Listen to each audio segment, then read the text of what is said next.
అది ఎవరికి తెలియదు. కాబట్టి ఈ ప్యాట్రియార్కీ అనేది చాలా భూత పదం అనేది ఓపెన్ గా మన మహిళా మండలి చెప్పగానే వీళ్ళు ఒక మహామేధావుల్లాగా ఇక్కడ కీర్తించబడుతూ ఉంటారన్నమాట. రైట్, ఇదే కార్ల్ మార్క్స్ గారు. అలాగే భారతదేశంలోని వామపక్ష భావజాలంలోకి వద్దాం. ఇక్కడ కమ్యూనిస్ట్ పార్టీ అగ్రనాయకురాలిగా ఉన్నారు బృందా కారత్ గారు. కేవలం ఆవిడ పేరు బృందానే. ప్రకాష్ కారత్ గారిని పెళ్లి చేసుకోవడం ద్వారా ఆవిడ కూడా ఆ కారత్ని తీసుకొని బృందా కారత్ అయ్యారు. బట్ ఈవిడ కూడా మరి ఏ స్వామ్యాన్ని పాటిస్తున్నారు? పితృస్వామ్య వ్యవస్థనే. రైట్, ఇక చైనాకి వెళదాం. ఇక చైనాకి అక్కడ వర్షం వస్తే ఇక్కడ గొడుగులు పడుతూ ఉంటారుగా. చైనాలో వామపక్ష భావజాలం బలంగా ఉంది, పారిశ్రామికీకరణ బాగా జరిగింది అని చెబుతారు కదా. ఇదే చైనా సుప్రీంగా ఉన్న మావో జెడాంగ్. ఇదే మావో జెడాంగ్ తన ఇద్దరి పిల్లలకి ఏం పేర్లు పెట్టారు? Mao Anying, Mao Anqing. అంటే ఇదే వారసత్వాన్ని తన పిల్లలకి చైనా సుప్రీం, వామపక్ష భావజాలం బలంగా ఉన్న చైనా కూడా ఇదే వారసత్వాన్ని కొనసాగించిందా లేదా? రైట్, ఇది ఇక ఇలాగే అమెరికాని చూద్దాం.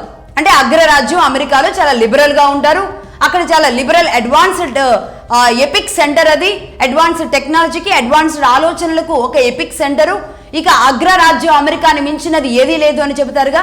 ఇదే అగ్రరాజ్యంలో మరి పితృస్వామిక వ్యవస్థ ఉందా లేదా ఒకసారి పరీక్షించుకోండి. మొత్తం అధ్యక్షుల పేర్లే తీద్దాం, అందరికీ తెలిసిన వ్యక్తుల పేర్ల గురించే మాట్లాడదాం, ఇంకా ఇన్ డెప్త్ వెళ్ళొద్దు. రైట్, ఒక అధ్యక్షుల్లో బిల్ క్లింటన్, ఆయన సతీమణి పేరు హిల్లరీ. కేవలం హిల్లరీ అయితే హిల్లరీ క్లింటన్ అయ్యారు.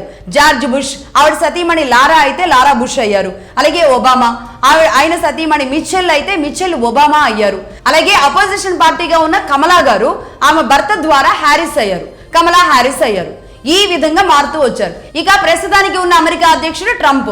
ట్రంప్కి ముగ్గురు భార్యల పేర్ల వెనుక ట్రంప్ అనే ఉంటుంది. ప్రస్తుతానికి ఉన్న భార్య పేరు మిలానియా ట్రంప్. రైట్, అలాగే ఆయన కూతురుగా ఇవాంకా ట్రంప్. కూతురులు, కొడుకులు, ముగ్గురు భార్యలకు సంబంధించిన అందరికీ కూడా ఇదే ట్రంప్ అని ఉంది. మరి అమెరికా లాంటి చోటు కూడా ఇదే పితృస్వామిక వ్యవస్థని కంటిన్యూ చేస్తున్నారా లేదా? రైట్, ఇది ఎలా ఉంటే క్యూబాకి వెళదాం. క్యూబా ఏంటి? చైనా కంటే కూడా బలమైన 100% వామపక్ష భావజాలం ఉన్న దేశం.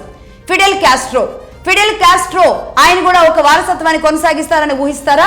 ఇదే వామపక్ష భావజాలంతో ఉన్న ఫిడెల్ కాస్ట్రో తన వారసులుగా ఉన్న వాళ్ళకి ఏంజెల్ కాస్ట్రో తన తమ్ముడికి, ఆ తర్వాత తన కొడుకులకి కూడా ఇదే కాస్ట్రో అన్న పదాన్ని కొనసాగించారు.